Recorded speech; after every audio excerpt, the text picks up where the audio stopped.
la neurona motora superior, acuérdense que se origina a nivel de la corteza y va hacia la médula, ¿sí? Entonces, ¿cuál es su función? Control y modulación, regulación de la motoneurona inferior, ¿sí? Y la motoneurona inferior se localiza o sale desde el asta ventral de la médula espinal hacia los músculos esqueléticos. Entonces su función es la de ejecutar directamente el movimiento, ¿sí? Ahora, el siguiente punto dice: identifique qué tipo de lesión, motoneurona superior o motoneurona inferior, está implicada en este caso y justifique su respuesta con base en los signos clínicos observados. Entonces, de acuerdo a lo que hemos visto en los signos, ¿dónde se encontraba la lesión?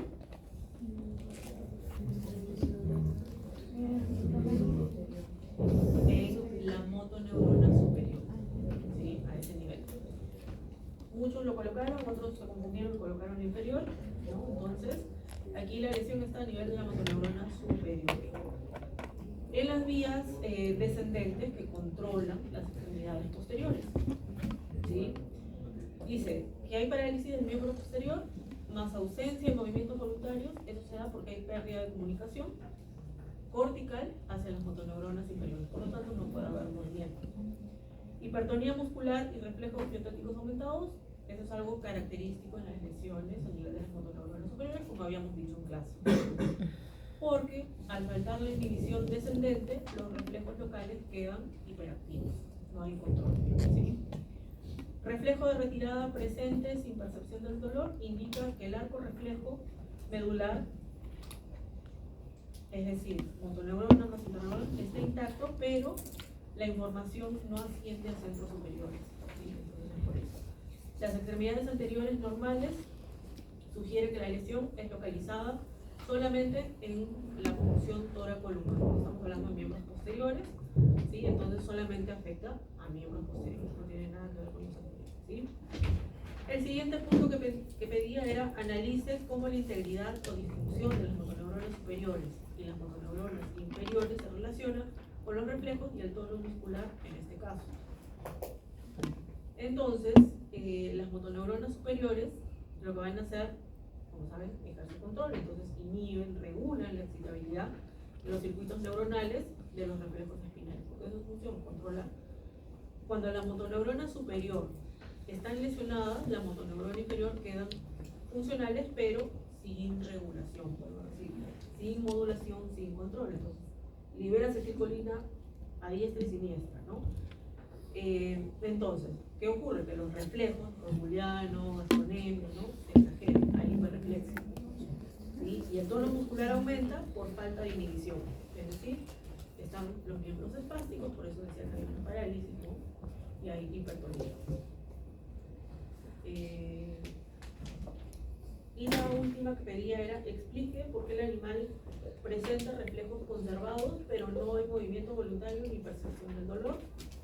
En este caso, reflejos conservados porque el arco reflejo medular sigue intacto, no necesita del encéfalo para ejecutarse, porque estamos hablando de reflejos medulares, ¿sí? Sin movimiento voluntario porque la lesión está en la motoneurona superior. Entonces va a interrumpir de cosa la comunicación, el paso de las órdenes motoras descendentes desde la corteza hacia la motoneurona inferior, ¿ya? Y sin percepción del dolor porque el estímulo doloroso, el estímulo nociceptivo se detecta en la periferia y llega a la médula. Pero, ¿qué pasa? Que la vía ascendente sensitiva hacia el encéfalo está dañada. Entonces la información no llega a la conciencia, aunque sí se pueden activar reflejos locales, porque a nivel medular sí logra tener respuesta, pero no a nivel superior. Entonces, eso sería. Muy bien. Dicho esto, a esta nota le falta el punto del foro para los presentarios, ¿sí? El día jueves posiblemente voy a estar subiendo las notas, porque ahí ya va a tener el puntito extra. Y los invito a seguir leyendo, todavía el camino es largo, recién estamos empezando, entonces hay que seguir, seguir leyendo porque ya en 2 o 3 semanas otra vez tenemos examen, ¿no? Y tienen también examen práctico. Y para el parcial parcial. Y teoría 7. Y otro, Práctica 7 y teoría 13.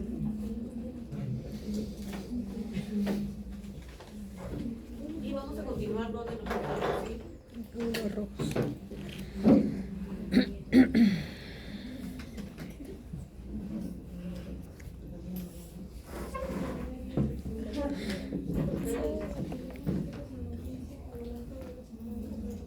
Para estar más manual. Para ver mejor. Sí, mejor.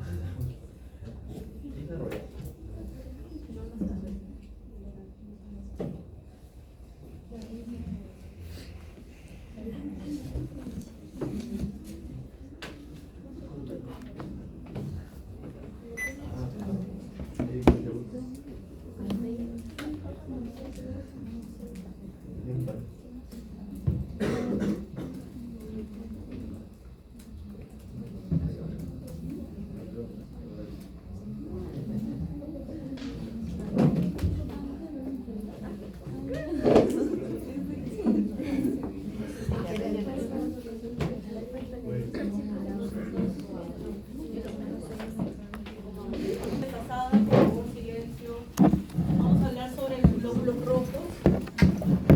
Glóbulos rojos que ustedes saben que tienen una función muy importante y de hecho va de la mano con ya lo vimos la clase pasada, ¿no? Los glóbulos rojos ustedes me dijeron que se va a encargar de transportar el oxígeno, ¿no? Ahora, los glóbulos rojos tienen que pasar por un proceso para poder formarse, ¿sí? Este proceso se conoce como eritropoyesis. ¿Sí? Aquí a la formación de glóbulos rojos, también llamados eritrocitos y hematíes. ¿Sí? Tienen esos nombres. Quiere decir que vamos a encontrar formas inmaduras y ya su forma madura son eritrocitos. Entonces pregunto, ¿dónde se forma este proceso de eritropoyesis? En la médula ósea, ¿correcto? Ajá. Ahora, pregunto, ¿qué diferencia hay entre las formas inmaduras y las formas maduras? ¿Qué diferencia hay? Son las precursoras, ya, pero pueden salir a la sangre. Los mamíferos, las inmaduras aún tienen núcleo. ¿cómo? Las inmaduras aún tienen núcleo. Correcto. Las formas inmaduras tienen núcleo, por supuesto que los eritrocitos carecen de ellos, y además tienen organelas. ¿Sí? Entonces, la presencia del núcleo, la presencia de organelas, es, ¿cómo decirles? Es súper importante porque va a permitir, justamente, primero, que pueda madurar y también que pueda formar a la hemoglobina. Que la hemoglobina puede ser que es la que se va a encargar de transportar al oxígeno. ¿Sí? Y eso ocurre en la fase de eritroblasto basófilo, casi al iniciar. ¿Sí? En la etapa de eritroblasto basófilo ya tenemos la formación de la hemoglobina. Y va a ser expulsado como reticulocito.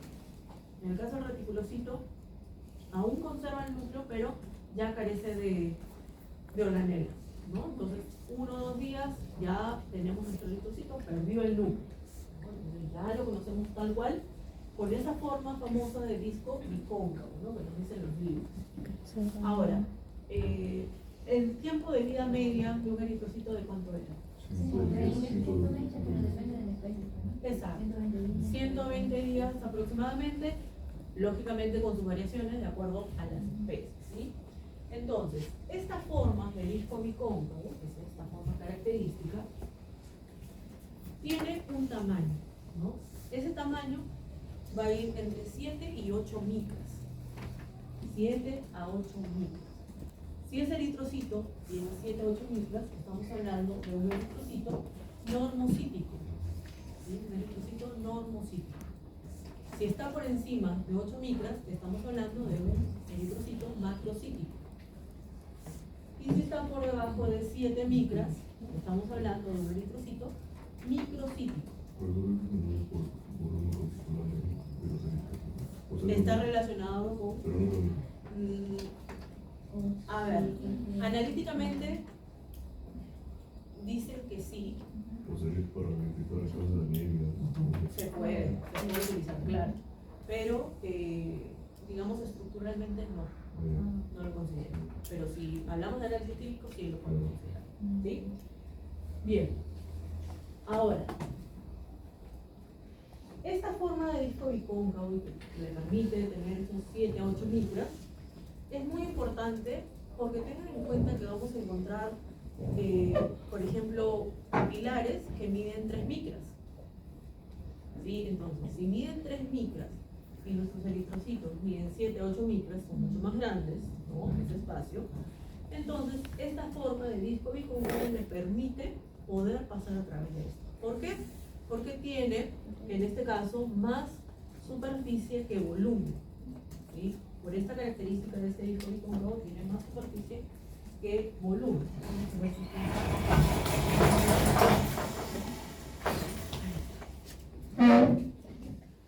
Entonces, vamos a suponer que este es nuestro discocito y tiene la característica de que en sus membranas tienen unas proteínas. Estas proteínas, las anquilinas, ¿sí? Que las tienen ahí en sus membranas, y estas anquilinas se unen a través de otras proteínas, que son las proteínas de unión, que se denominan, como dijeron por aquí, espectrinas.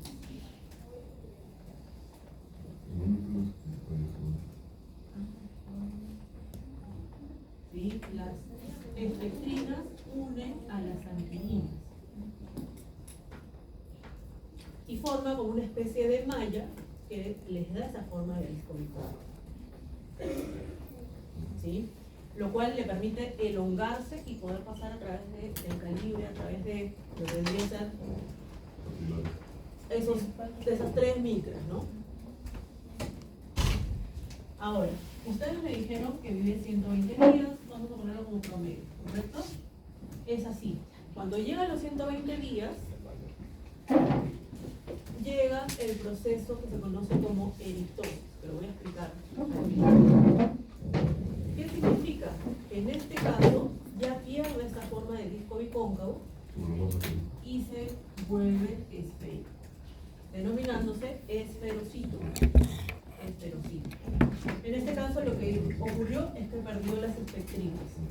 ¿Sí? Una vez que tenemos estos esferocitos, van a ser reconocidos por las células del sistema reticulo endotelial, por una macrófago, ¿correcto? Entonces, destrucción de los glóbulos rojos. ¿Sí? Muy bien.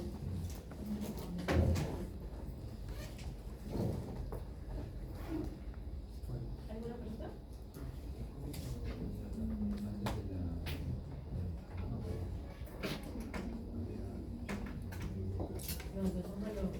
La hemoglobina, el eritroblasto basofílico. Aquí podemos ver lo que hemos estado hablando, ¿no? Vemos las anquilinas que se van a ir uniendo a través de las espectrinas. Ahora, vuelvo a repetir, nosotros vemos muchas especies y los glóbulos rojos se cuentan por millones, ¿sí?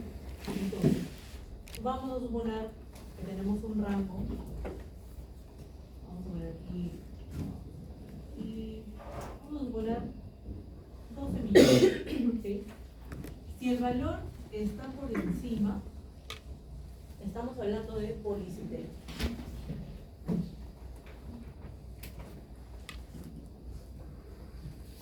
Y si los valores están por debajo, hablamos de anemia. Tenemos muchos tipos de anemia, ¿no? Pero fisiológicamente los que más nos interesan son los que vamos a ver aquí. Y quiero que recuerden, porque seguramente ya lo han visto en algún curso, que para que pueda haber una buena eritropoyesis necesitamos precursores, ¿sí? Correcto. Uno de esos es el hierro, o hierro. La otra es la vitamina B12, ¿sí? La cianocobalamina, la vitamina B9, ¿sí? Que es el ácido fólico, y también se necesita, ojo, estos tres son exógenos, es decir, llegan con la alimentación, ¿no? Con el alimento, y el otro es la eritropoyetina.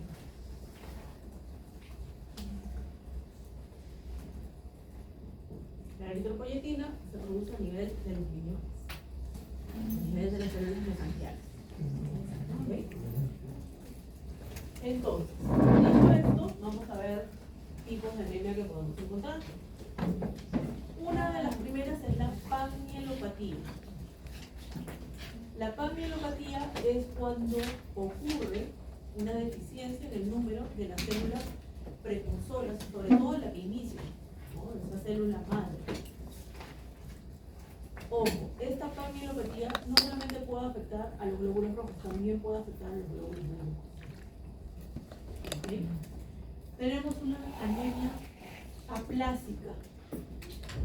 Anemia aplásica. Sí, claro, no son, en todos los tipos de anemia normalmente hay una mala producción de glóbulos rojos, ¿no? En este caso, la anemia aplásica suele producirse en los primeros estadios, muchas veces en ese eritroblasto basófico, ¿no? Que es el precursor, el que da inicio a la hemoglobina. ¿Dónde encontramos este tipo de anemia? En enfermedades víricas, en enfermedades inmunomediadas. ¿Sí? Es muy común encontrarlas con ello. Luego tenemos una anemia renal. La anemia renal, como su nombre indica, tiene su origen a nivel de los riñones. ¿En qué sentido? Que el problema está en que no se produce eritropoyetina. No se produce eritropoyetina. Y la eritropoyetina, aparte de permitir que maduren las formas inmaduras de los eritrocitos, también evita la apoptosis de esas formas inmaduras. ¿Sí? Entonces permite que haya formación de glóbulos rojos, maduros tal cual deben de ser, pero también evita que las formas inmaduras se destruyan y puedan madurar. ¿Sí? Entonces evita la apoptosis de las formas inmaduras. Tenemos la anemia megaloblástica. La anemia megaloblástica es muy común en la medicina alemana. Puede presentarse cuando hay una deficiencia de vitamina B9, de vitamina B12. Entonces, en este caso, ¿qué se hace cuando tenemos un paciente con esas deficiencias? Administrarles suplementos, ¿no? Suplementos que le ayude a recuperar esos valores y que se puedan formar glóbulos rojos nuevamente. ¿Sí? Tenemos la anemia microcítica hipocrómica, también muy común en la medicina veterinaria, que se da principalmente cuando hay una deficiencia de hierro. Entonces, en este caso también, suplementación con hierro, de acuerdo a lo que ustedes vean, 15 días, se descansa un mes, se vuelve a los 15 días, de acuerdo a lo que ustedes vean, ¿no? Pero, ¿cómo se llama? Microcítica hipocrómica. Y luego tenemos la anemia hemolítica, que aquí sí es un poco más amplia porque tenemos muchísimas causas. Y una de las más comunes para nosotros en la medicina veterinaria son las parásitos. ¿Sí? Los ascaris, ¿no? Toxócaras, canis, cati, también, ¿no? Entonces genera anemias de tipo hemolíticas. Muy bien. Vamos a ver un poco más sobre este tema de las anemias. ¿Sí? ¿Se puede inyectar eritropoyetina? Porque he visto que en manos se puede. Sí se puede. Sí se puede. Ah, y hay suplementos. Sí se puede. Ahora, vean aquí cómo se da la regulación normal y la liberación de la eritropoyetina. Y se da como un reflejo. Se da como un feedback negativo. ¿Sí? Es un feedback negativo. ¿Por qué? Porque tenemos un estímulo. ¿Cuál es ese estímulo? La disminución del oxígeno, es decir, la hipoxia. Cuando hay hipoxia, es el estímulo para que las células mesangiales a nivel renal comiencen a liberar eritropoyetina. Entonces, la eritropoyetina pasa, ¿no? Llega hasta la médula ósea y permite que haya maduración. ¿Sí? Contribuye a esa eritropoyesis. ¿Para qué? Para obtener glóbulos rojos. Y ustedes ya saben que los glóbulos rojos se encargan de transportar el oxígeno. Entonces, contrarresta el estímulo y lo corrige. ¿Sí? Vean. Hipoxia, aumento de oxígeno. ¿Ya? Eso es lo fisiológico. Ahora vamos a ver 3 condiciones en las que nos muestra que hay una hipoxia marcada. Hipoxia marcada, ¿por qué digo? Porque tengan en cuenta que fisiológicamente nos muestra una flechita hacia abajo y aquí ya estamos viendo dos. Algo más marcado. Por lo tanto, esa hipoxia va a ser detectada por las células mesangiales a nivel renal, lo cual hace que se libere eritropoyetina. La eritropoyetina va a la médula ósea y aquí el problema está a nivel de la médula ósea.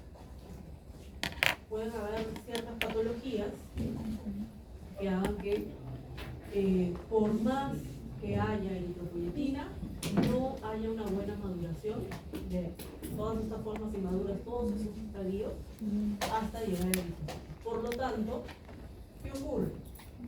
Que vamos a tener menos maduración. Ya no vemos, como vemos ahí, 4 eritrocitos para hacerlo representativo, sino nos muestra que hay uno. Por lo tanto, no vamos a tener una buena llegada de oxígeno a los tejidos, por lo tanto, sigue habiendo hipoxia. Entonces aquí no hay corrección. ¿Okay? Ahora, esta segunda condición nos muestra nuevamente nuestro estímulo, hipoxia marcada, se genera eritropoyetina, va a la médula ósea, aquí no hay ningún problema, entonces madura, ¿sí? Van a madurar, pero ¿qué ocurre? Que hay algo que genera hemólisis, algo que está destruyendo a los glóbulos rojos ya maduros. Vuelvo al ejemplo de la parasitosis, ¿sí? Entonces, ¿qué hacemos en esos casos? Antiparasitarios. Vamos a hacer el examen, no sé, coprológico, saber qué tipo de parasito es, y de acuerdo a eso se le administra el antiparasitario y corregimos estos hemólisis. Porque mientras no corrijamos, vamos a seguir teniendo hemólisis, por lo tanto, no vamos a tener buena aporte de oxígeno. ¿Sí? Y en esta tercera condición, vean, aquí hay una hipoxia también marcada, pero el problema está a nivel renal. A nivel renal, cuando por ejemplo hay insuficiencias renales crónicas, suele haber destrucción de las células mesangiales, se destruyen células, otro tipo de células, por ejemplo, para la filtración, como vamos a ver en las últimas semanas. Entonces, ¿qué ocurre? Que no hay una buena producción de eritropoyetina, o incluso no se produce, porque si hay destrucción total puede ocurrir. Entonces, si no hay eritropoyetina, a nivel de la médula ósea no vamos a tener una buena maduración. Sin buena maduración, menos eritrocitos maduros. Menos eritrocitos maduros, menos oxígeno. ¿Sí? Entonces aquí, ¿qué se hace en este tipo de pacientes? Se suele realizar diálisis. ¿Okay? Diálisis. Sí. Diálisis porque tenemos aquí estímulo, pero los riñones no funcionan. ¿Sí? Entonces se necesita hacer un recambio de la sangre, ¿no? Algo que filtre. ¿Ok? Muy bien.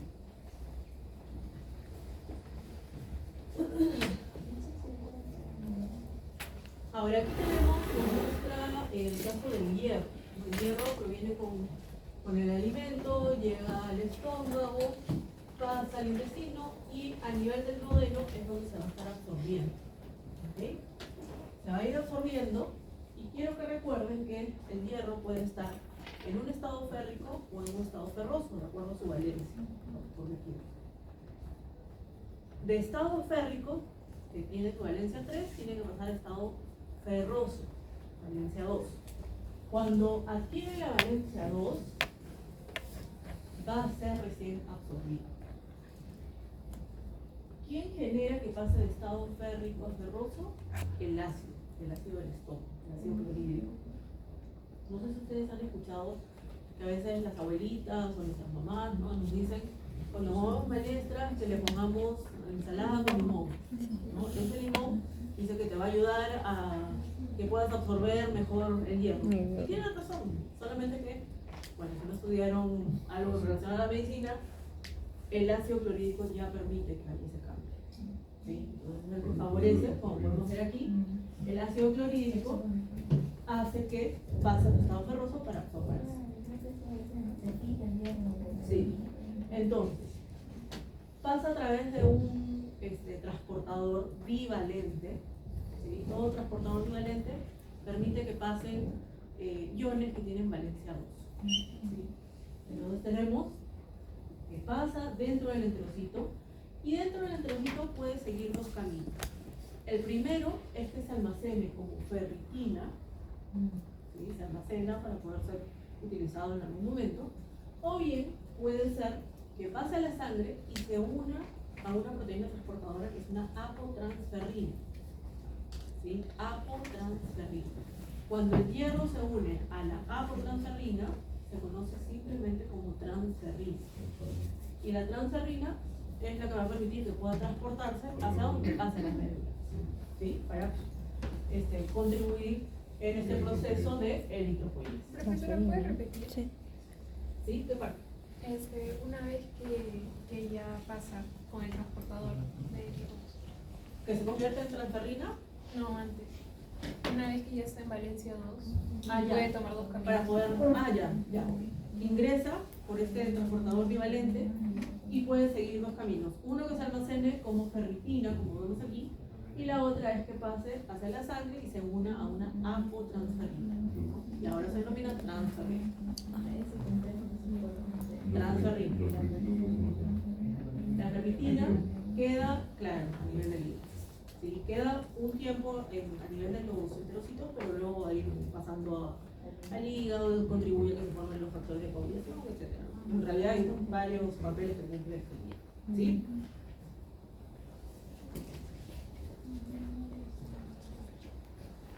Vean este tipo de anemia hemolítica. ¿Sí? En realidad hay varios tipos de anemias hemolíticas, pero esta es una esterocitosis hereditaria. ¿Qué significa en este caso? Que el problema está, y es un problema de nacimiento, en el cual las especterinas se pierden rápidamente. Entonces, adquiere una forma esférica muy rápido. En vez de llegar a los 120 días, a los 25, 30 días, ya tiene esa forma esférica. Entonces, si tiene esa forma esférica, los macrófagos están completamente atentos a esto y terminan destruyendo.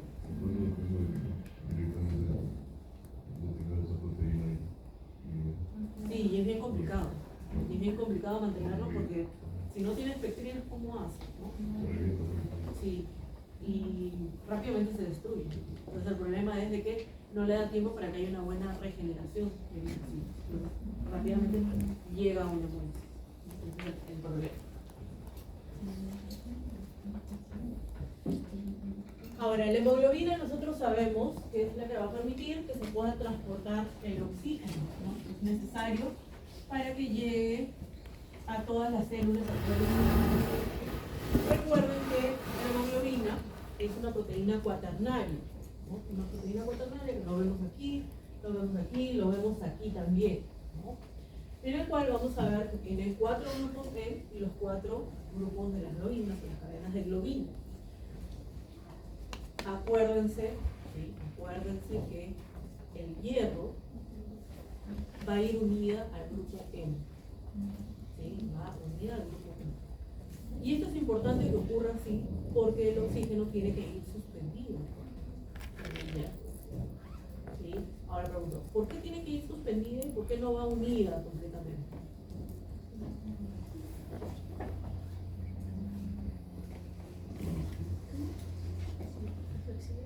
Se oxida correctamente. No, entonces, si se oxida el oxígeno, ya no tenemos oxígeno, no lleva nada. Entonces, es por eso que tiene que ir suspendido. Y para eso, vean que estas proteínas, las cadenas de globina, tienen denominaciones, varios segmentos que están nombrados por letras, ¿no? Pueden ver A hasta la H, de la A hasta la H. Y aquí los más importantes son los segmentos F y E. E y F. ¿Por qué? Porque estos actúan como si fuesen los brazos, ¿no? De hecho, en algunos libros van a encontrar el nombre de brazos, los brazos E y F, que pueden estar relajados o pueden estar tensos. Si están relajados, significa que estos segmentos E y F es como si estuviesen abiertos. ¿Sí? Entonces, una vez que recibe el oxígeno, se tensa y lo mantiene suspendido. ¿Sí? Entonces, esa es la finalidad de estos segmentos. Y en el caso de la mioglobina, vean que solamente es una cadena. ¿Sí? Es una sola cadena. ¿Qué significa esto? que solamente va a transportar un oxígeno, a diferencia de la hemoglobina que transporta cuatro moléculas de oxígeno. ¿Sí? Sí, la hemoglobina 1 y la hemoglobina 4.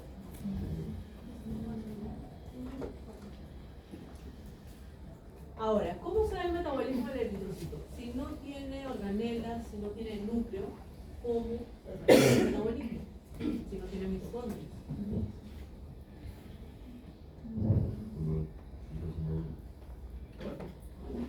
No, hablando de eritrocito ya. ¿Cómo realiza el metabolismo?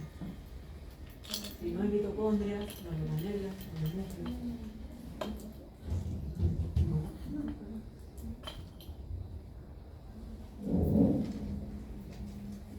La respuesta está en que realiza la glicólisis o glucólisis anaerobia, que ocurre a nivel del citoplasma.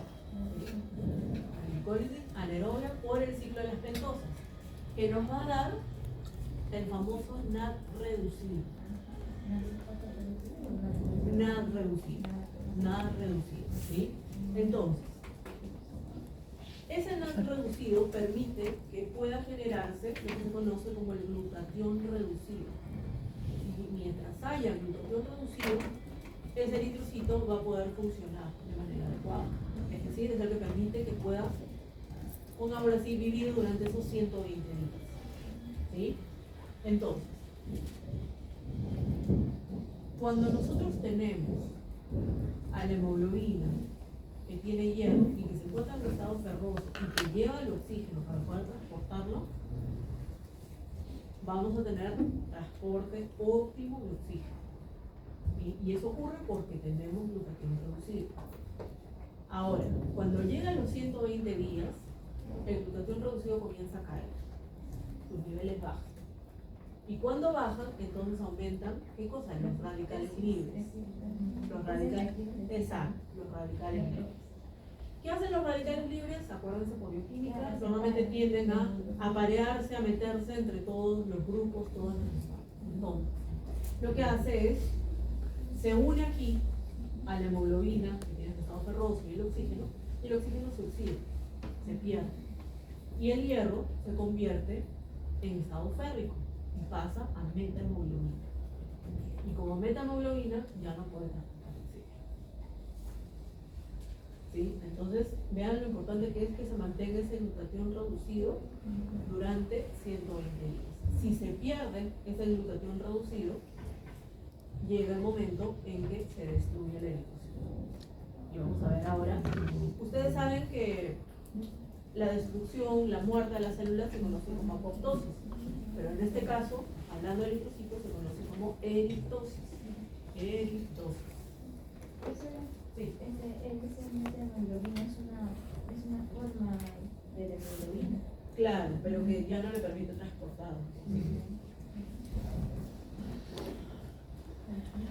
Ahora, ¿cómo se da ese proceso de eritosis? Aquí tenemos un gráfico, ¿no? Que se va a dar básicamente por 3 tipos de estrés. 3 tipos de estrés. Entonces vamos a ver, vamos a explicar. Primero tenemos al estrés oxidativo. Aquí empieza.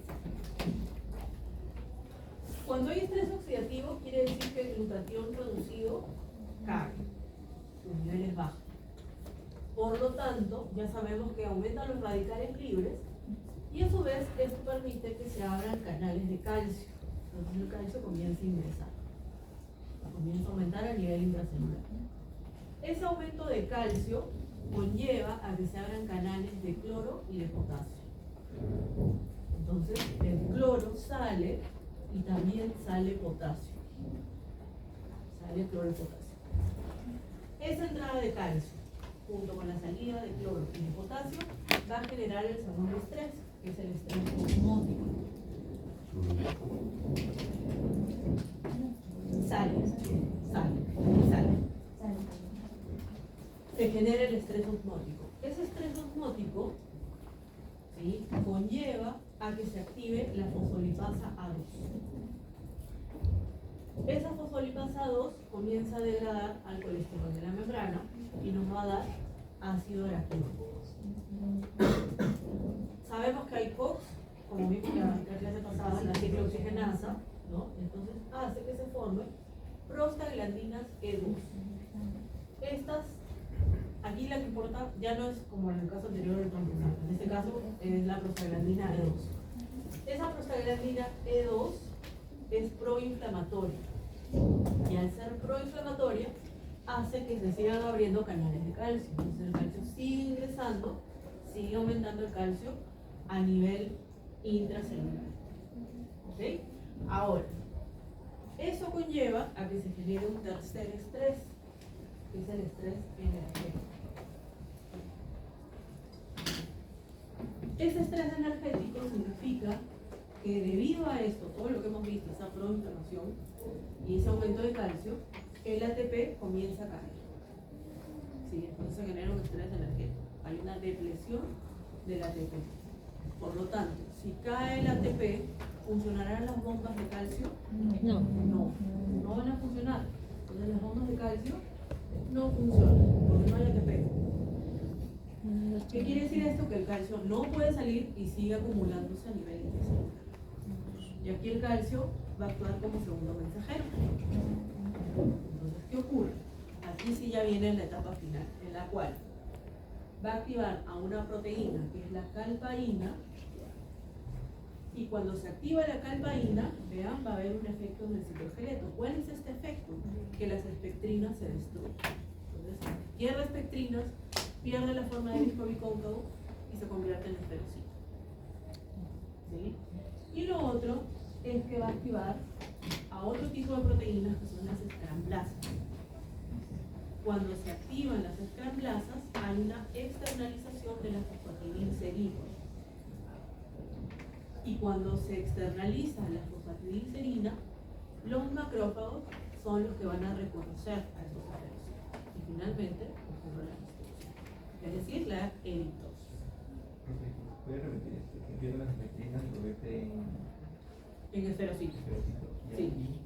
Y luego el calcio también va a activar a otra proteína que es la escramblasa, que es una enzima. ¿Sí? ¿Y qué hace que haya externalización de fosfatidilcerina? Cuando se externaliza, los macrófagos lo reconocen. Tenemos finalmente el proceso de eritosis. ¿Sí? ¿Alguna pregunta?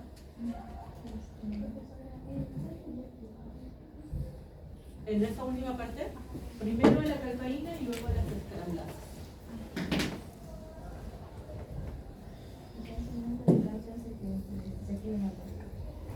Sí.